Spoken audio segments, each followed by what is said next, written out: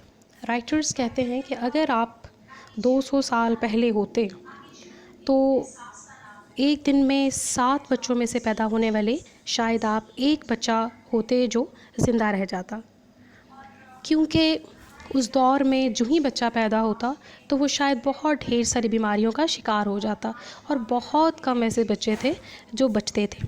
اور اگر کوئی بچہ جو ہے وہ 6-7 سال کی عمر تک پہنچ بھی گیا ہے تو تب بھی وہ مسلسل کسی نہ کسی بیماری میں مبتلا ہے.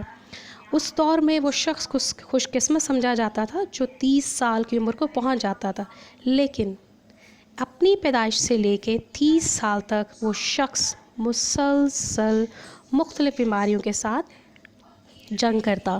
کبھی اس کو نزلہ ہے, زکام ہے, بخار ہے, طبیعت ایک ہو گئی, کبھی اس کو ڈائریا ہو گیا, کبھی اس کو جناب کرونا ہو گیا. کرونا تو خیر اس دور میں نہیں تھا, لیکن اس کو کوئی نہ کوئی بیماری جو ہے وہ ہوتی رہتی تھی. اور اس دور میں جو انسان ہے اس کی ایوریج لائف یا زندگی جو ہے وہ بھی بہت کم تھی. میں نے آپ سے پہلے کہا جیسے اگر کوئی شخص 30 سال تک زندہ ہے تو وہ بہت خوش قسمت ہے. لیکن سائنٹیفک میتھڈ کی بدولت, سائنس کی بدولت, اگر ہم آج کے انسان کا کمپیریزن پاسٹ کے انسان کے ساتھ کریں تو آج کا انسان بہت بہتر ہے. آج ہاسپٹل میں اگر بچہ پیدا ہوتا ہے تو اسے اسی جگہ پر محفوظ کر لیا جاتا ہے, اسے تمام بیماریوں سے بچانے کے لیے طریقے یا تدبیریں کی جاتی ہیں. اسی طرح سے 5-6 مہینے تک یا 1-1.5 سال تک اس کو کوئی نہ کوئی ویکسینیشن دی جاتی ہے, گائے بگائے اس کو ٹیکے لگائے جاتے ہیں تاکہ ہر طرح کی وبائی بیماری یا جو بھی بیماریاں ہیں ان سے وہ دور رہ سکے. اور آج انسان کی جو ایوریج لائف ہے وہ بہت بہتر ہے. ہمیں سننے میں آتا ہے ابھی یہ فیس بک پہ ادھر ادھر کسی بھی جگہ پہ آپ جب پوسٹ دیکھتے ہیں کہ یہ خاتون جو ہے وہ 110 سال کی ہو گئی ہیں, یہ جو بوڑھا آدمی ہے وہ 105 سال کا ہے. تو انسان کی زندگی جو ہے وہ لیونگ کنڈیشنز بہتر ہونے کی وجہ سے بڑھ گئی ہے, جبکہ اگر آپ پاسٹ میں دیکھیں تو انسان کی زندگی بہت کم تھی. سیکنڈ پوائنٹ پہ ہم آتے ہیں بیٹر سینیٹری کنڈیشنز. نکاس کا جو انتظام تھا وہ بہت پور تھا.